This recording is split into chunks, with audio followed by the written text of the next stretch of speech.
और इस वीडियो में आपको बताने वाला हूँ कि पोटेंशियल एनर्जी क्या होती है। ओके, मेरा आज का टॉपिक है पोटेंशियल एनर्जी। पोटेंशियल का मतलब होता है पोजीशन, ऐसी एनर्जी जो पोजीशन की वजह से कहीं पे स्टोर हो जाती है, that is called potential energy. अब मैं समझा रहा हूँ आपको सिंपल वर्ड में। जैसे मार्कर है, ये ज़मीन में पड़ा है, ठीक है। अब मुझे इस मार्कर को उठाना है। आप ही बताइए, जैसे कोई ऑब्जेक्ट आपको उठाना हो, ठीक है, सीधा ऐसे परपेंडिकुलर, ठीक है, तो आपको उस पर कितना फोर्स लगाना पड़ेगा, जितना उसका वेट होगा, ठीक है। तो मैंने इस मार्कर को उठाना है और उसको एच हाइट पे ला के यहाँ रख देना, सपोज इस पोजीशन पे, ये एक जगह है यहाँ पे, ठीक है। तो आप बताइए, मार्कर को ज़मीन से उठा के लाने में यहाँ पे आपने फोर्स लगाया नहीं लगाया? लगाया ना फोर्स, जितना इसका वेट था उतना फोर्स लगाया आपने। और बताइए, डिस्प्लेसमेंट कराया कि नहीं कराया? कराया ना। डिस्प्लेसमेंट कराया आपने कितना? एच, सपोज एच हाइट है, तो आपने फोर्स भी लगाया, डिस्प्लेसमेंट कराया। अगर ये दो चीज़ें जहाँ पे होती हैं वहाँ पे आपने वर्क डन किया। क्या किया? वर्क डन किया। तो अब कहीं पर भी आप वर्क डन करिए, तो जो बॉडी वर्क डन करती है, ठीक है, उसकी एनर्जी लॉस होती है, और जिस बॉडी पे वर्क डन किया जाता है वो एनर्जी उस दूसरी बॉडी में स्टोर हो जाती है। तो जो आपने वर्क डन किया इस मार्कर को यहाँ तक लाने पे, ठीक है, तो एनर्जी मार्कर के अंदर स्टोर हो जाएगी एनर्जी की फॉर्म में, ठीक है। अब चलिए ठीक है, मार्कर को मैं हटा देता हूँ। अगर मैं कोई ईंटा लेता, ब्रिक, उसको भी ज़मीन से ला के यहाँ रखता, तो सेम प्रोसेस होता, और ईंटे के अंदर भी आपकी एनर्जी स्टोर हो जाती, ठीक है। फिर कैसे पता लगता है एनर्जी स्टोर हो जाती है? आप इसको छोड़िए, वो आपको कुछ ना कुछ काम करके दिखाएगा। अगर कोई काम करके दिखा रहा है तो उसके पास एनर्जी स्टोर है। तो ठीक है, मैंने एक चीज़ और लेनी है, कोई भी चीज़ और ले लो। तो आप देखिए, आपने मार्कर यहाँ पे ला के रखा, उसके पास एनर्जी स्टोर हो गई। आपने डस्टर ला के यहाँ रखो, उस पर एनर्जी स्टोर हो जाएगी। ईंटा ला के रखो यहाँ पे, इस जगह पे, उस पर एनर्जी स्टोर हो जाएगी।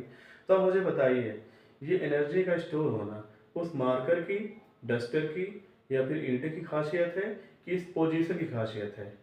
तो ये जो पोजीशन है इसकी खासियत है कि यहाँ पे किसी को भी ला के रखो, उसके पास एनर्जी स्टोर हो जाती है, ठीक है। तो मतलब ये हुआ कि इस जगह पे एक एनर्जी स्टोर हो जाती है, किसी को भी ला के रखें तो वो एनर्जी कहलाएगी पोटेंशियल एनर्जी, और वो एनर्जी इस पोजीशन की वजह से स्टोर हुई है। So this is called potential energy, ठीक है। और तीसरी चीज, जब आप किसी को उठा रहे हो तो आप ग्रेविटी के अगेंस्ट काम करो। किसके अगेंस्ट? ग्रेविटी नीचे खींचना चाहती है मार्कर को, लेकिन हम ऊपर ला रहे हैं, तो इसलिए इसका नाम पड़ जाता है ग्रेविटेशनल पोटेंशियल एनर्जी, ठीक है। अब इसका डेरिवेशन देखिए। सपोज यहाँ पे ये ग्राउंड है, और यहाँ पे एक मास रखा हुआ है जिसका मास m है, और इसको हम h हाइट तक लेके आए, कहाँ पे? इस पोजीशन पे। अब भी यहाँ पे मास कितना रहेगा? m ही रहेगा। Suppose position A and position B, और कितनी हाइट आपने इसको उठाया?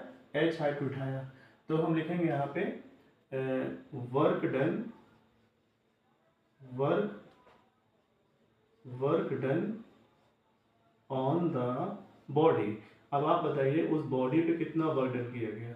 Force into displacement. फोर्स कितना? वेट के बराबर। डिस्प्लेसमेंट कितना? h। अब बताइए, वेट का फार्मूला क्या होता है? Mass into g into h।